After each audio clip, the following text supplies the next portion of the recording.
ইসলামে 4টি প্রাণী মারতে নিষেধ করা হয়েছে এবং এর পেছনে ধর্মীয় ও প্রাকৃতিক গুরুত্ব রয়েছে। এই প্রাণীগুলো হল 1. পিঁপড়া।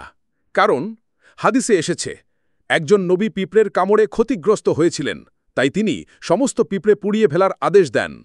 তখন আল্লাহ তাকে ওহী পাঠান যে একটি পিঁপড়ে তোমাকে কামড়ালো বলে তুমি এমন একটি প্রাণীকে ধ্বংস করলে যে আল্লাহর তাসবিহ পাঠ করে। সহিহ মুসলিম। পিঁপড়ে পরিবেশের জন্য উপকারী এবং এরা প্রকৃতির ভারসাম্য রক্ষা করে। 2. মৌমাছি। কারণ কোরআনে মৌমাছিকে ওহীপ্রাপ্ত প্রাণী বলা হয়েছে সূরা নাহল 68 থেকে 69। মধু মানুষের জন্য ঔষধি গুণসম্পন্ন এবং মৌমাছি পরাগায়নে সাহায্য করে। হাদিসে অকারণে মৌমাছি মারা নিষিদ্ধ। 3. হুদহুদ পাখি, হুপো।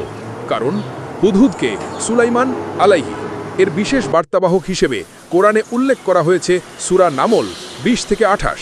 এটি পরিবেশ